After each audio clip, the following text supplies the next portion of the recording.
c'est une immense reconnaissance de leur valeur universelle et de leur portée patrimoniale, mémorielle et symbolique pour l'humanité, disait Hervé Morin, le président centriste de la région de Normandie, lors de son retour de Corée du Sud, en ce début de semaine, le 26 juillet 2026. Donc, comme vous pouvez vous en douter, on va aujourd'hui parler de l'actualité de la semaine. C'est-à-dire que les plages de Normandie ont été inscrites au patrimoine mondial de l'UNESCO. Et pour la même occasion, je porte la casquette que vous voyez ici, et qui est sur le D-Day, je ne sais pas si on voit bien, donc sur le débarquement qui a eu lieu il y a aujourd'hui 82 ans. Et du coup, les plages du débarquement ont été inscrites, comme je l'ai dit, ce 26 juillet 2026, euh, pour commémorer les 82 ans, c'est-à-dire le 6 juin 1944, avec, avec le débarquement de Normandie, aussi appelé l'opération Overlord, euh, qui a permis de repousser les nazis de la France, puis de l'Europe en général. Il faut savoir que sur cette page du débarquement, donc il y en a 5, et, euh, les trois principaux pays qui ont participé à ce débarquement sont les États-Unis, qui ont débarqué sur Utah et Omaha Beach, et les Anglais et les Canadiens sur Juno, Gold et Sword Beach. Donc pour cette vidéo, je me suis intéressé à la reconnaissance internationale de ces plages, notamment à travers la culture. Donc, je vais vous parler de certains films, jeux vidéo, projets politiques mis en place par Monsieur Morin. On commence avec l'année 1947, lorsque le film Le Bataillon du Ciel d'Alexander S. Way au cinéma d'après le livre de Joseph Kessel, qui était un parachutiste de la Seconde Guerre mondiale. Et ce film est décomposé en deux parties. Donc la première partie s'intitule Ce ne sont pas des anges, qui est sorti le 5 mars de la même année, qui parle d'un camp de parachutistes en Angleterre, lié à, lié à la France libre, où Joseph Kessel en fait partie. Et la deuxième partie du film s'appelle Terre de France, sorti le 16 avril, bien sûr la même année, euh, qui raconte ce qui se passait quelques jours avant le débarquement. Euh, donc ici le bataillon français avec des parachutistes du Special Air Services largués sur la Bretagne, dans le but d'aider la résistance à contenir les Allemands jusqu'à la Normandie. Ensuite, deuxième date, en 98 est sorti un film qui est très connu dans le monde du cinéma.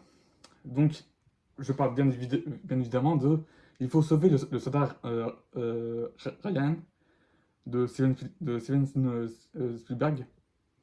Je ne vous présente pas qui c'est. Donc, moi personnellement, je l'ai vu.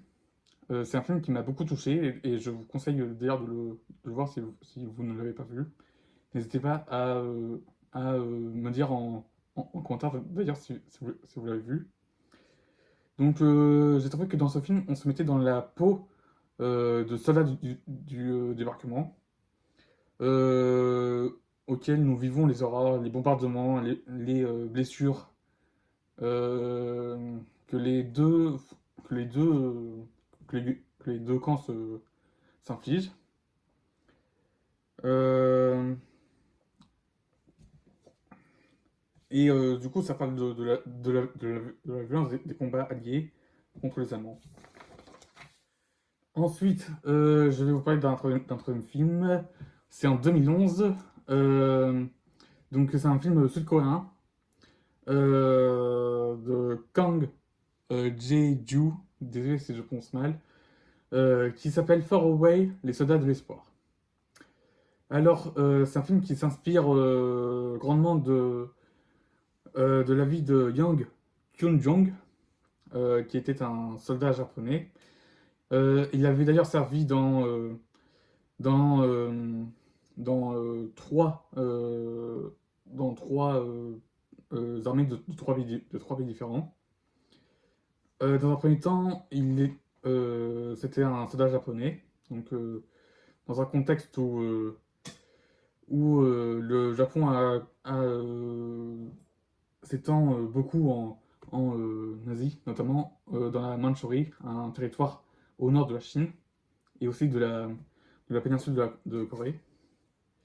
Il a été prisonnier en Mongolie en 1939, au début de la Seconde Guerre mondiale, suite à sa défaite avec la Chine. Ensuite, il intègre l'armée rouge, donc en URSS. Puis en février 1943, il est capturé par l'Allemagne nazie. Puis après, c'est après le débarquement des Alliés qu'il est retrouvé à Omaha Beach portant un uniforme allemand. Et, euh, voilà, à part ça, concrètement, le film, sans trop vous spoiler, parce que déjà moi, je l'ai pas vu non plus. Ça parle de deux amis qui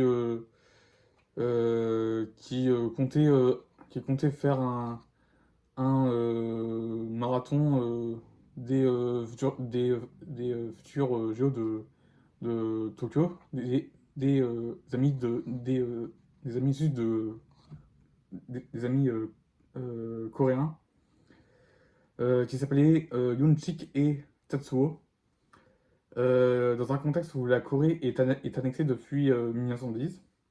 Et lorsque la Seconde Guerre mondiale commence, ils se retrouvent impliqués dans le conflit en Europe et en URSS jusqu'à jusqu'à ce qu'ils soient retrouvés en Normandie. Ensuite, quatrième date, et là, c'est cette fois-ci pour les gamers. En 2017 est sorti le jeu vidéo Call of Duty World War II de Sledgehammer Games.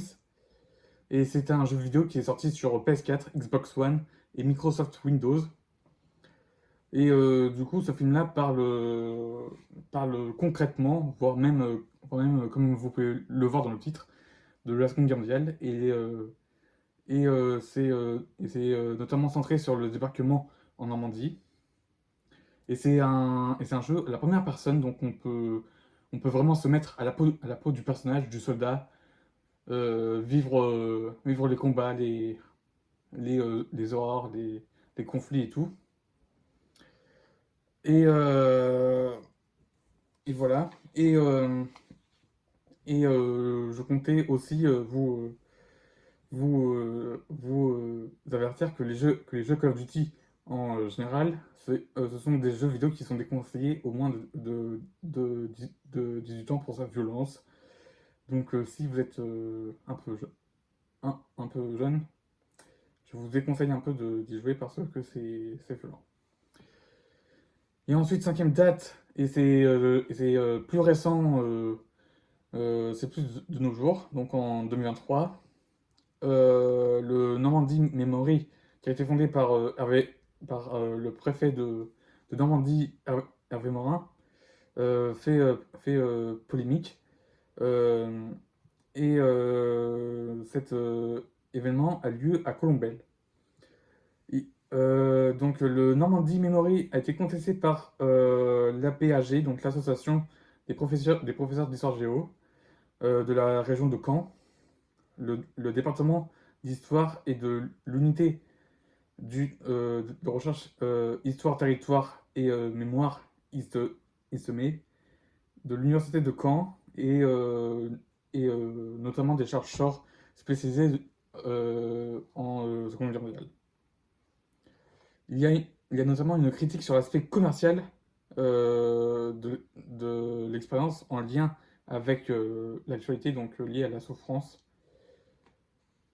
Et, euh, et cet événement est aussi accusé de glorifier le débarquement sans réellement transmettre d'informations et d'analyses malgré sa durée qui est d'environ 50 minutes.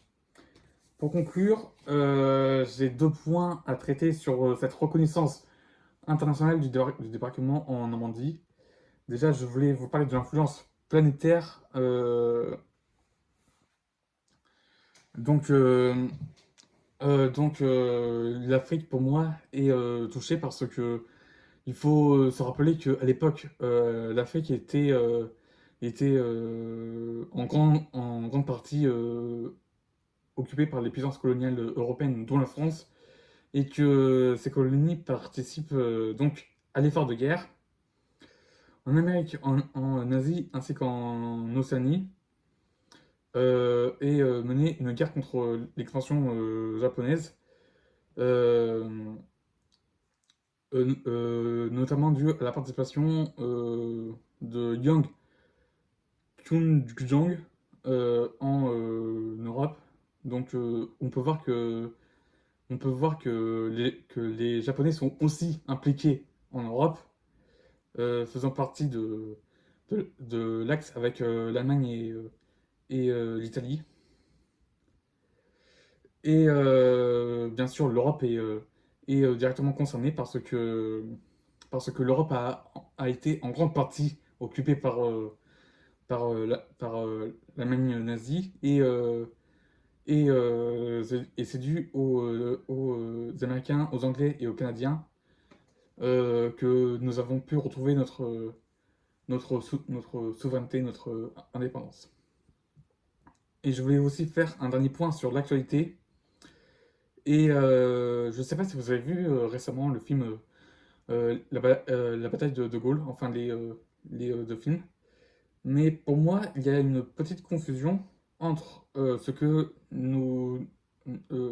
entre ce que les professeurs nous ont enseigné à l'école, ainsi que, ainsi, ainsi que le film La bataille de Gaulle, j'écris ton nom, d'Anthony Baudry, qui est aussi un diplomate français.